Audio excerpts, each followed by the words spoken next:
Hi, everyone. We're back with another Guitarists in the Classroom. This time we're lucky to have Dr. Russell Sarre of Pershing Middle School in Houston, Texas. And his program actually connects with and feeds into Matt's program at the high school. We just did Matt yesterday. And I think there's a lot of good information that for the first time you'll hear how 7th and 8th grade or middle school goes to the high school and all of that, and how these two guys have built a program, not just created a bunch of players, but are having an end goal in mind of creating some some very talented and proficient guitarists. So I'm going to turn this over to Matt as soon as I get the first question together. It is, tell me a little about your musical and guitar background. Did you major in guitar in college? And if not, what was your primary instrument? I did, but my musical background started when I was a child living in Papua New Guinea, and my mother played guitar, and she sent me over to a neighbor to study organ. And so that was that, and then many years later down the road, we discovered that I have an ear for music, like a lot of guitarists do. And I would sit there with the guitar in hand while we were watching TV, and I would just sort of play along with the commercials, which drove my family mad. And what would happen is I'd start thinking, oh, what's that melody? And I'd play it, and oh, okay. And then I'd stop once I realized what I was doing. And it drove my family crazy to finally say, okay, we need to get you lessons. And I said, fine. And I'd saved up my pocket money, and I'd bought myself a wonderful Yamaha steel string guitar, which I couldn't play. The strings were way too hard. It was impossible. But it was brand new and it was beautiful. And so we're driving to my teacher, and on the radio, there was some guitar music, and I'd never heard anything like this. And I thought, wow. And with the post announcement, I realized, he said, and that was probably John Williams. And I thought, that was one person? What? Yeah. And so I went into my teacher carrying this big old guitar, and he said, okay, what style of guitar do you want to learn? I described to him what I heard, and he said, well, that's classical. I said, good, that's what we'll do. He said, you can't use that guitar. So I just bought it. Well, that's not the one you use. Do you have this type? And I said, well, my sister does, but it's all beat up and all the kids at school have written on it. Said, well, that's your guitar. And that was it. The journey started. And then I auditioned for the West Australian Academy of Performing Arts, because I'm from Australia, from Perth, Western Australia. I auditioned and I got in. I studied guitar with a man by the name of Brian Black. Brian was a singular character, quite simply the best teacher of guitar and guitar technique that I have ever met and could ever meet. He was singularly divisive, cantankerous, alcoholic. I think he died of alcohol poisoning. Worked on an oil rig, had a tattoo of a skull on his hand. And his idea of throwing a party was to have us all come around, and he would sit in his living room looking out into the forests and the hills of Western Australia. And from memory, he would play all the lute suites, all the Suite Espanol, all the Albanath, all the Granados, all the time. The cigarette was stuck between the B and the E string. And that was what he did. He was a tour de force when it came to actually playing the instrument. And I still teach the lessons that he taught me all these years later. I left Australia, came to America, didn't pursue guitar because I came to Houston, where they don't offer it at the tertiary level, but I did composition at Rice University. That's where I did my graduate. And so that's my musical background. Wow. I'm at a loss for words. That's terrific, and it doesn't happen yet in the videos. Okay, so let's segue from there. So let's fast forward. I mean, that's probably what, age 7 till right now? No, the point at which I stopped the discussion was age 7 till, well, how old are we when we get our doctorates? 29? Yeah, something like that. Okay. And then you got into, Stage. so tell me how you got into, guitar teaching, because, you know, you got into Okay, the Houston good system. question. Yeah, so, you know, yeah. Yeah, okay, I got into guitar, and by the way, like everybody else, I'm a thrasher and a rocker. You guys had Kiss, we had Queen, being Australian. So yeah, that was my background. And AC/DC. Oh, can't stand them. Well, not since Bond died.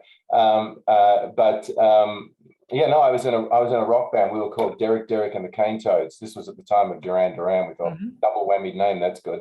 Anyway, so I married, started a family. We moved to Germany, and I lived there for 11 years. And you know, I taught privately, etc., etc. And then we moved back because my wife was in oil and gas, and so we got taken back to Houston many years later.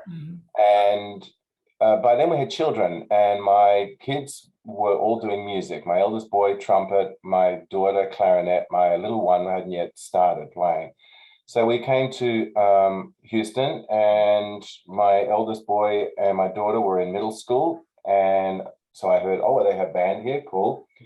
Keeping in mind that outside of the United States, we have this impression that the US is a cultural wasteland desert, especially coming from Germany, where, you know, I mean, it's the cradle of.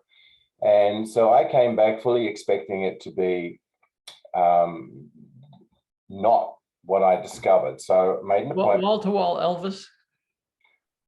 Just nothing, actually. Pretty much what I grew up in Australia. You know, bring your favorite record, put it on, and let's go. And so I came in with an awful lot of Eurocentric arrogance, and I came into the band room. Now I'm a composer. I was, you know, that was my training. That's where I made money. And so I'm really comfortable in a green room. And I walked into what I considered to be a green room at a middle school. There were trombones, percussion, 3 marimbas, or just all scattered around the room. And I looked, I thought, wow, okay. And then my boy got into band, and I started going to the concerts that the kids put on, and I sat there in the audience going, okay, yeah, I got to get in on this game. And so I started teaching at a college, and just like Mark Moore before me said, you can't make a living doing adjunct work, and got certified and got a job in public school teaching. Actually started teaching choir. That was not a lot of fun. And then I moved into guitar, found the job at Pershing, and yeah, the rest is history. Okay, so how long have you been there? This is now coming into my 6th year at Pershing. All right, okay, 6th year. All right, so talk a little bit about, I mean, as we mentioned in the run-up, you're our very first middle school, not high school, middle school instructor. And I'd like to hear from you. I mean, Matt made a few references to it, but I'd like to hear from you some of the differences you see in teaching. You said 11 through 13-year-olds, and, you know, so grade levels, and what do you do, challenges, all that kind of stuff. Okay, just a point, Mark and I actually go way back. When I was an undergrad, when I was doing my graduate work in Houston, he and I, because I was with Guitar Houston as well, and I know all the guys in Austin because I lived there, and he and I would play trios together. So we have an awful lot of history. Anyway, so, okay, point 1, anything you can do, I can do better. That's my motto when it comes to the children. Are you high school or are you college? I don't really care, because anything they can do, you can do better. And that pretty much sums up how I approach the children. I like to think it like this. This is about as philosophical as I'm going to get, all right? Nations collapse, civilizations collapse, companies collapse, schools collapse, programs collapse, humans collapse because of a lack of expectation, because of low expectations. But nobody ever collapses because of high expectations. And the only way that a child at any level is going to truly be successful is if the bar of expectations is always kept just out of reach. And so I go in with the attitude that when I look in my classes, I look around at 60, 2 times 30, and I think, right, somewhere in here will be my next studio guitar. I structure it quite a bit differently from the guys, but that's how I look, and so I start like that. I place very high demands on what I expect from their left hand, from their right hand. I place very high demands on what I expect from their posture, from everything to do with technique. I don't dilute it. So a quick aside to the viewers, this may seem a little highfalutin. I assure you it is not. If you've listened, or if you get a chance, I'm sure Bill will throw some links into this video of get a chance to listen to the Pershing level 1, like beginner classes, and then all the way through to, I don't know, we're just going to call them all-stars or something. They're studio guitar. Yeah, they do play to the level of high school kids and beyond. It was stunning when I heard them. So really, this is no exaggeration that whatever he's saying here, he makes it work. So, and thank you. You're welcome. I'll take that aside, and it's not highfalutin. And interestingly, if you look carefully in the beginner guitar, you will see kids there that are playing in studio 3 years later. Yeah, I'm sure. That's where they began, and that's where they finished. So. All right, so speaking of that sort of segue, what is your program like? You have beginner guitar, you have studio, you have okay. Talk about the different classes and organization. Okay, good. We start off with beginner. Now, it used to be that it was only 6th graders, and I like that. I won't lie. I like that because the difference between an 11-year-old and a 12-year-old, it's a bit of a paradigm shift. And it's very difficult to talk to a group when you are dealing with 11, 12, 13, because you can talk to a 13-year-old a certain way, but it doesn't work for an 11-year-old. But on the other hand, I thought, most of us guitarists didn't start classical guitar until we were 16. Yeah. I mean, that's just the nature of the beast, because it's such a diverse instrument. And so I'm thinking, you know what, 13, I could get a 13-year-old, and that 13-year-old could go on to become a player, could go on to become a guitar teacher, yada, yada. I mean, it's still very, very young. And so we opened it up, and I just made it happen. All right, so we have a beginner level, and the beginner level assumes 0. And by 0, I mean 0. And they don't even own their guitars? No. I mean, a lot of them do. And the thing is that I run a classical program. I have reasons for that, and I'm happy to talk about it. But I run a classical program, and only classical. And so a lot of the kids come in, they've got steel string guitars at home. If they're right, they say, can I play this? And I said, you can play everything on your steel string. You can play it all on electric. It's going to hurt your fingers because you're only 11. And you're not going to be able to do certain things. But everything that we play on this thing is, you can play it on that steel string guitar. Yes, not a problem. And that's an interesting place, because quite often when the kids get bitten, then they change out the guitar at home. Okay. After that is where things become less structured in a traditional sense. It used to be when we had a lot of kids, and I also I'm now teaching the orchestra program. So I have 2 large ensembles, and so I only have a finite amount of time. So I have what I call an intermediate level. Okay. I give it the name concert, and I have studio, which is advanced. Studio, let's put it this way, intermediate is a place where either kids who are not ready, it's not who they are, they're not ready to come into the world of studio, or kids who like the guitar, but they're not that kind of person. So they come into concert, into the intermediate. Also, Pershing is a magnet program, and so when the kids come to us, if they get accepted and they join, they're with us for 3 years. And then after 1 year, this poor child, I said, I really don't want to do guitar. And, I have to respect that because, they were only a baby when their parents made them audition anyway. And so sometimes that's a place where those kids go. And so the culture is slightly different. The expectations are still really high, but the environment is a little different. Now, the kids that go into studio, some of them are really advanced. Some of them are not. But what they all have in common is a drive. And it's that drive which feeds them.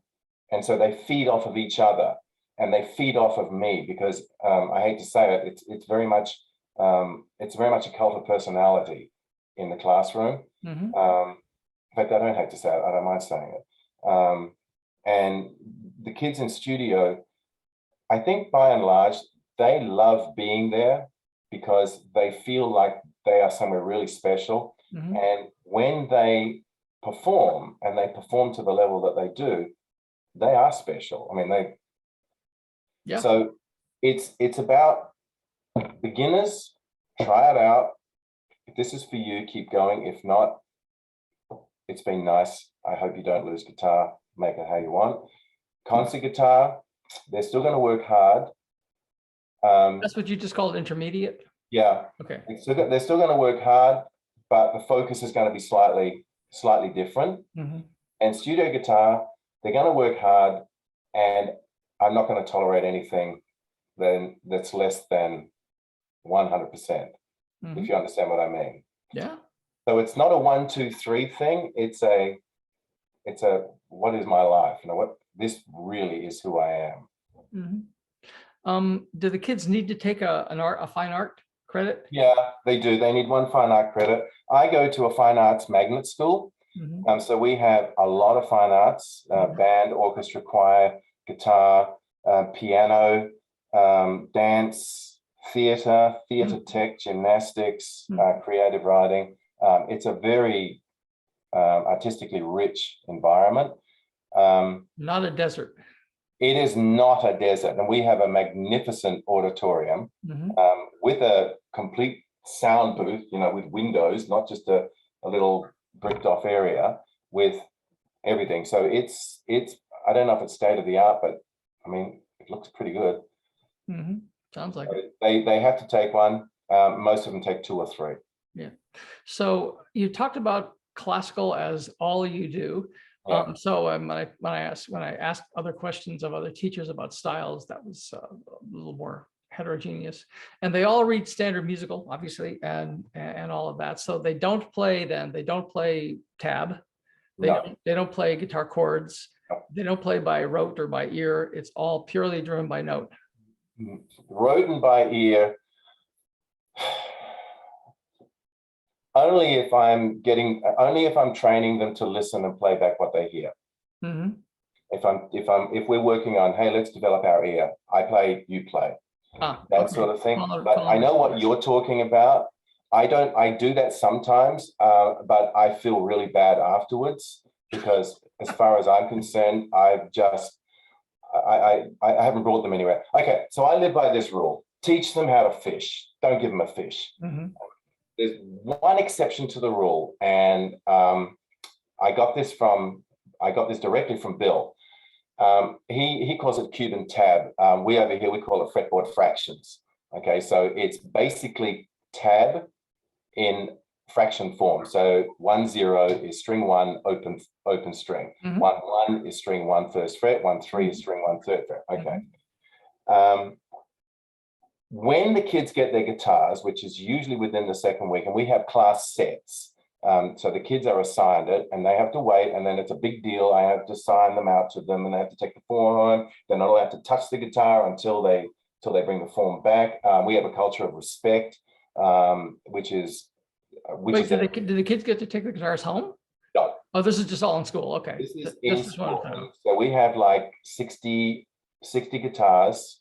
And a lot of them brand new. We have some requintos. We have two contrabasses. I have a set of rentals, which I rent out.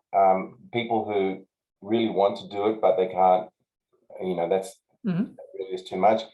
We look after them. The principal and I have an understanding that nobody gets left behind because of money, obviously. And so the Cuban tab, what I'll do is give them Mary Had a Little Lamb. And Bill, if you're watching, it's from you. But I reformatted it. I put some little pictures on it, and so it's child friendly, yada, yada. And I give it to them, and I don't give them any training. I don't teach them how to hold it. I mean, I tell them, okay, look, it's got to go this way, and this hand's going to pluck, and this hand's going to press. All right. So I give them the basics on how to drive a car. And then I say, right, I'm going to do some grading now, or I'm going to take attendance. I'm going in to make my coffee and learn how to play it. And I don't tell them anything. So when, and I say, when one of you has figured it out, and somebody will figure it out, you need to start teaching everybody else. So right from the get-go, the kids they're getting to know each other and they figure it out. So I'm going to give them like 2, maybe 3 different songs, which will use these fretboard fractions, but they're only in first position on 3 strings. So when we start to read music, it will correlate directly to what they've already learned. Yeah. And the cool thing is that they get weaned off it really, really quickly. But studio players, I say, okay, look, this is in 10th position. Yeah, no, that D is at 110. Or I'll say, no, we need to play that. And they'll say, well, should we play that at 2/5 or at 3? You know what I'm saying? So they still use the code for communication purposes. I see. Interesting. Like, almost like chess, right? Yeah. Exactly. So you don't need to say, okay, the pawn that's like just to the right of the king on the second space, I need you to move. Yeah. KB3, that thing. Yeah. Okay. Cool. Right. So you're not bothering with okay, now that's second string, that's the B string, second string, second finger, second fret, and 2/2. Okay. So how do you get the repertoire for your classes? The repertoire, for the beginners, I get it almost exclusively from Bill Swick's quarters. I think that it is, I agree with him 100%. The kids have to play. Now Bill's not the only person to do this, but his resources are just so many of them. You can never get through them all. And there's a lot of drilling, and even the simplest things have got a name. So the kids don't just learn, okay, today we're going to learn E and G. They learn to play a song called Ego. And so then they walk around and say, hey, we played a song called Ego. So that's in their first year. I will start to bring in other things, like maybe some stuff that I've done. I mean, some of your compositions. Yeah, I mean, excellent. Pedagogic ones. So like I have one which all my kids have to learn. We call it Russian song because I'm terrible with names. I thought, yeah, it's sort of got that modal feel about it. Slavic, yeah. And what it is we split the room up into 3 guitars. I don't do quartets. Quartets are too irritating because guitar 4, all they ever do is play an open E and an open A. And so guitar 1, 2, and 3. So with this, guitar 1 is playing the 3 notes on the E string, guitar 2 plays on the B, and guitar 3 plays on the G. So that's all they do. And then we rotate it through the room. So they all get a chance to play it, and by using this song to just drill those strings, and then they play ensemble.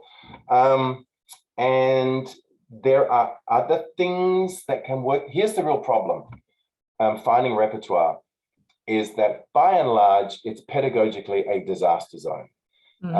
You will be chugging along thinking, yeah, this is cool, right? We've got half notes, we've got quarter notes, we're in first position, all good. Oh, great. Now we've got a B flat.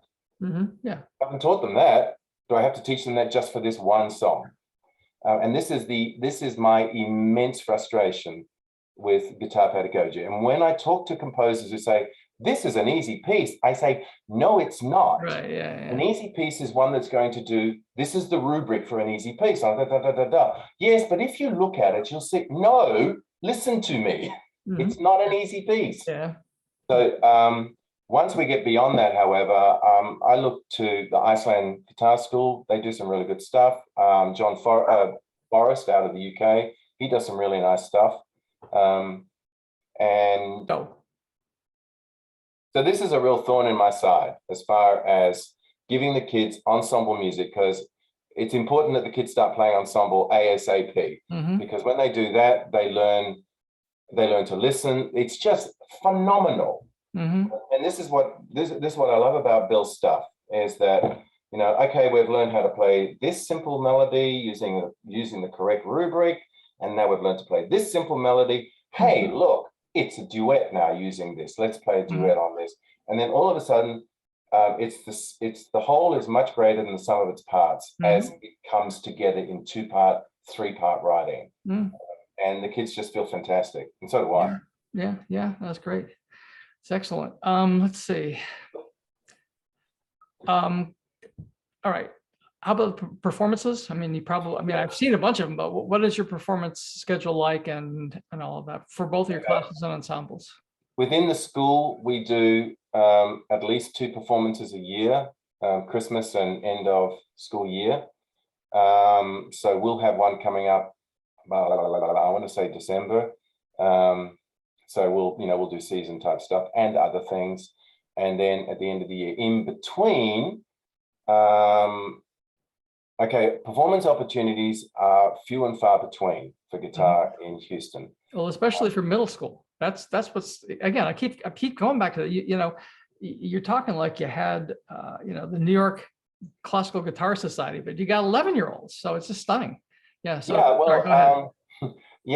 it is stunning, and I must confess, I go away and I think, how did I turn out that kid? Okay, this is in parentheses, and this is going to sound like a little bit, oh, now he's just saying it because, but it's true. I think I've had, out of the hundreds of kids that have come through my program, maybe 4 or 5 that had a private teacher. The boy that Mark was talking about that went to his program, he didn't have a private teacher. Yeah. But I said, are you studying privately? I said, no. He might be the most extraordinary, but there are kids that are not far behind him. Performances, we did have something which was the Renaissance Festival. We have a place here where they do every year, they do a Renaissance Festival, and get dressed up in court jesters, and they have knights in shining armor, and they would do a schools day, which was fantastic, and they had a music competition.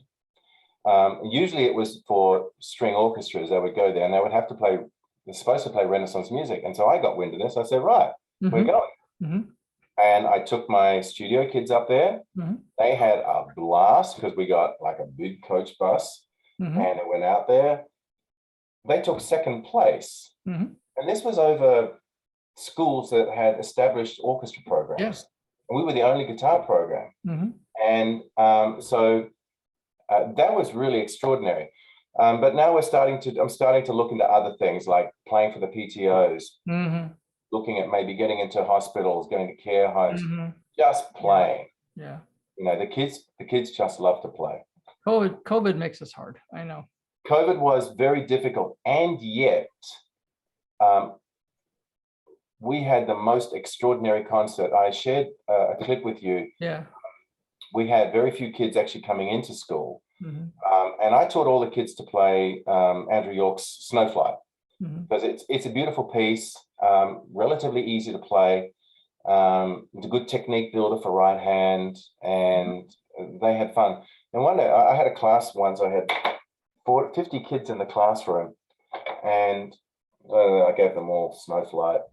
And so we were working on it, and I listened to them playing it, and I was completely transported, because finally what I was hearing was what I called a guitar orchestra.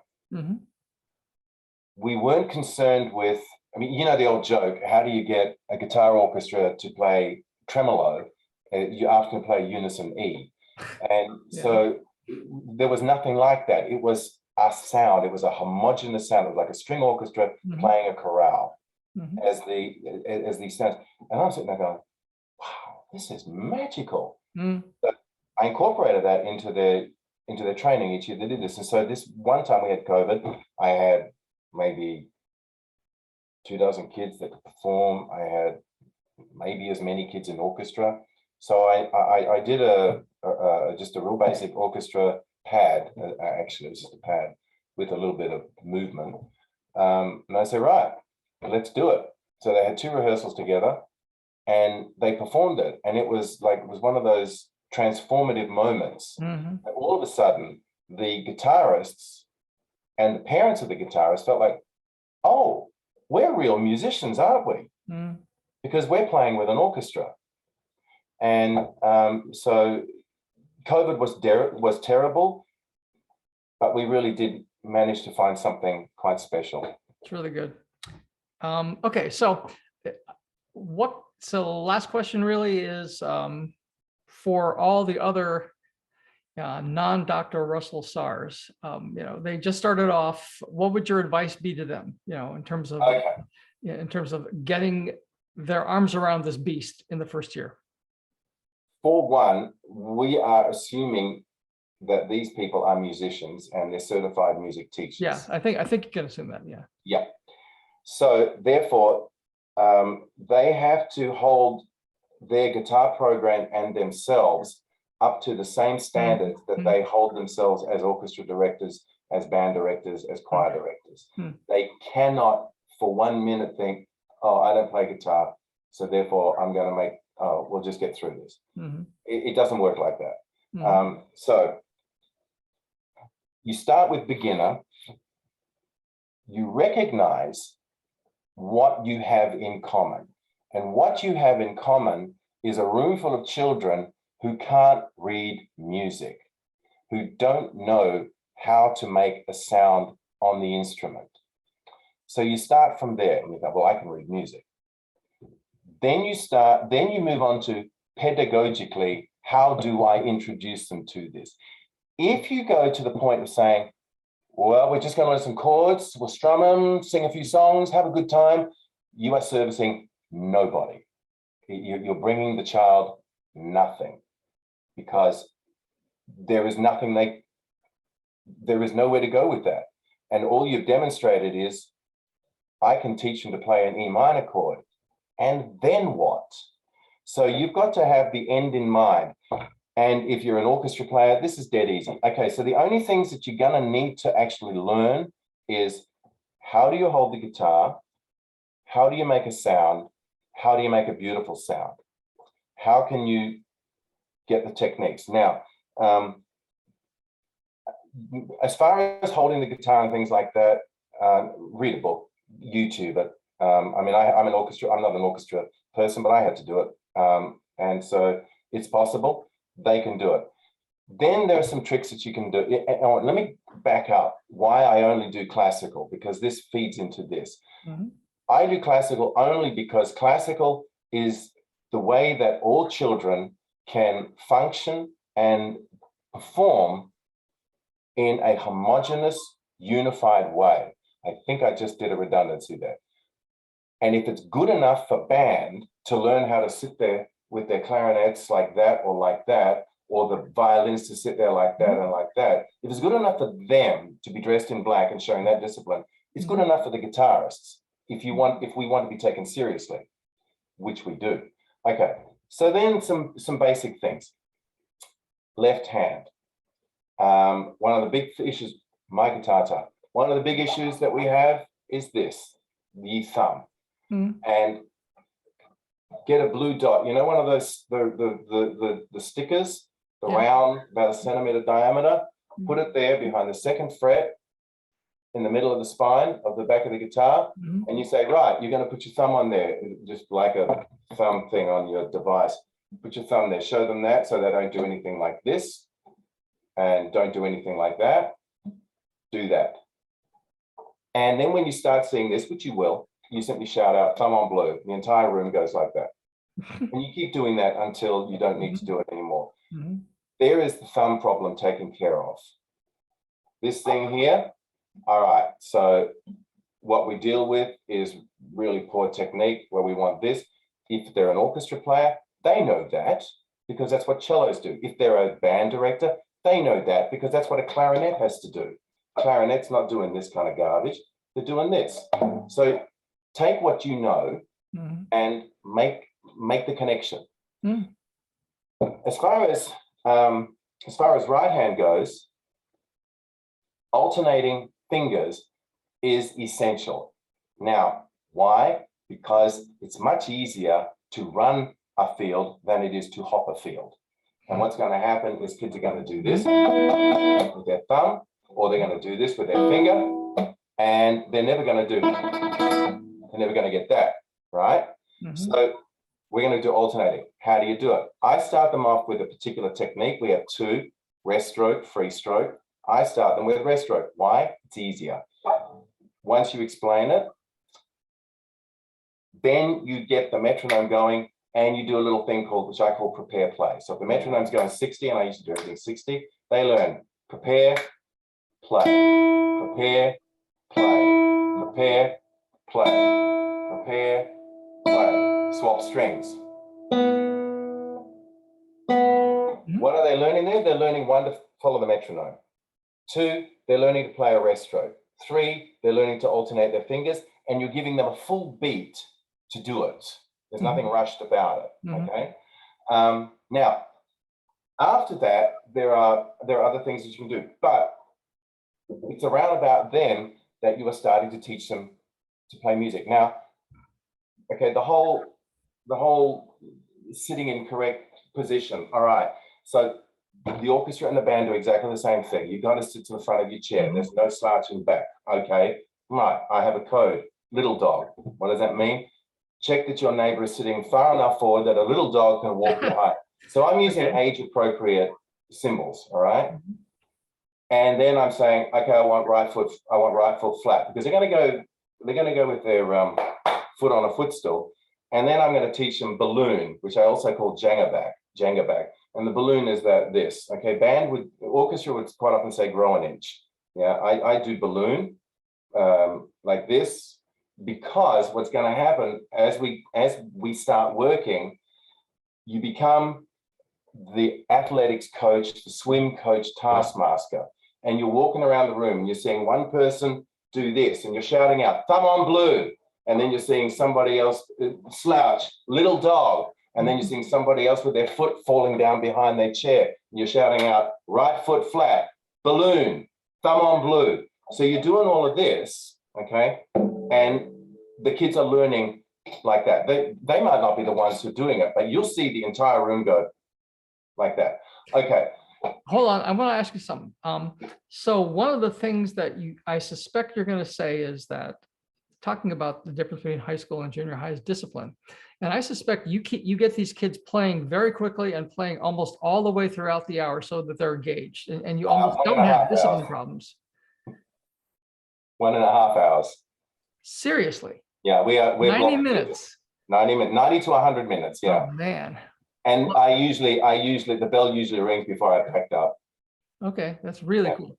Sorry, so I was just thinking, you have these drills and you have them working on things, and I know historically junior high, middle school is where the hormones are kicking in and all that. Yeah, grade 7. And you would basically espouse that the more time they're spending not doing guitar playing, the almost the correlation between that and classroom control. Yeah, it is a thing. I can talk about that as well. But can I there's one more thing that I really want to say, okay? Because you talked about this with Mark about tuning the guitars. Yeah. And I agree with Mark. They don't touch the guitar tuners. Not because, I had a well-meaning violist the other day go through 3 A strings because she went and did big peck tuning on them and pa-doing, pa-doing, pa-doing, pa-doing, and I didn't know she was doing that.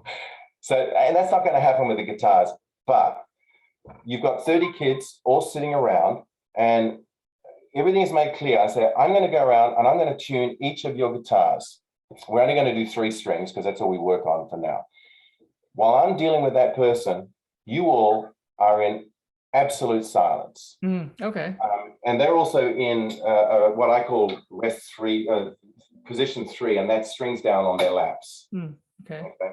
They all have to sign a contract, their parents and on that contract is no talking, playing, knocking, hitting, so that covers all of the rattling. And if they start playing, I said, you sign the contract, stop it right now. And then what you do is you go from child to child and you give them your 30 seconds. And in that 30 seconds, you fix up their left foot, you fix up their right foot, you fix up their right hand, you fix up everything. You get their hand to come up. Just put your hand here. Let's chill. Let's relax. Do something to teach them to relax. Yeah. And then you say, right, we're going to do this. You're going to play rest stroke. And you're just talking to that one child. Anybody else make a move, then I say, you're being really disrespectful because this kid's got 30 seconds. That's it. And you're taking it away from them. So in that time, in that 30 seconds, you can fix so much up. And then they play the 3 strings because you go, give me an E, bang, give me the next one, bang, give me the next one, bang. You're doing great. I don't want you to forget this position because you look great. Then you move on. Then they have to put their guitar down. You move on to the next one and the next one and the next one. Now, it's a cool process. It's a process, and you are ticking so many boxes when you do this. Not only are you getting their guitars in tune, you're also giving them time. You're giving them that moment where it's just you and me, sweetie, nobody else. And you're training everybody else to be respectful in this environment. Now, I do a thing I call the triangle of trust, okay? And I explain them. I said, look, if you have a 3-legged chair and you take one of the legs away, what's going to happen? Yeah, it's going to fall over. If you have a 4-legged chair, you can survive, and I'll demonstrate it on my podium. I'll move my chair with one leg off. I say, you have to be careful, but it still works. If you take one point away from a triangle, it ceases to be anything. And that triangle is your trust, and it's made up of respect, responsibility, and safety, which happen to be the 3, correlate to the 3 values of the school. I said, you misbehave in any of these, the trust between us is damaged. And I said, I have a triangle with my principals and my counselors. And if you misbehave in such a way that they think less of me, then my triangle with them has been put at risk. So then when they are misbehaving or talking in class, I said, guys, next person is going to go stand in front of that triangle, because I had some 8th graders make me a really lovely triangle. Next person is going to stand in front of that. And I did this with one of my more unruly boys, sweet kid, just unruly. And he had to write a paragraph what he violated. Okay, so in that time, you can nail a lot of technical things. You can fix up discipline issues. You can build a bond with the kids. Then you've got thumb on blue, very simple thing. Oh, and by the way, here's another trick. If for people that like, we call out finger 1, fret 1, finger 2, fret 2, pinky on 3. When they're beginning, we don't do 3 on 3 because that's what happened, right? So later on they will, because we'll go on and we'll do a little thing which we call spider walk. Bill does this as well. So it's this thing here. Now, you're probably noticing that only one finger is moving at a time. And we'll do all combinations. These children will learn not to move a single finger except for that one. And we do all sorts of things like that. So if you've got a hand that pinky that's doing this because of tension, right, and they'll do that, get a table tennis ball. I don't want somewhere. Get a table, ping pong ball, or whatever you call them in America. Dimple it, so put a dent in it, and you tell them to hold it with their pinky, the palm of their hand, and play. And then, hey presto. Oh, cool. Very nice. Very nice. Yeah. So if you are a beginning teacher, there are little tips and tricks of the trade that you can do. Get your commands under control. Stay ahead of the game. Teach them to read music. Teach them to play the notes. And I don't play for my orchestra kids. I'll kind of demonstrate, but I don't play because as soon as I play, I destroy it for them. Well, not only that, but let's go back to your first gambit, which is keep your expectations very high. Very high. You also probably communicate them, so it all becomes, an us against the world thing, and it's terrific. I'm just so impressed. And you don't forget that you can say to the children, you are not meeting my expectations. and they will understand you. Interesting. But just remember, they are babies. Yeah, I know. All righty. So Dr. Russell Sarre, thank you very much for your time today. It was really, really interesting. And again, good luck in the future with your groups. I know you'll do really well. Thank you very much, John. You're doing a great job. I really appreciate it. Take care. Bye-bye. Bye.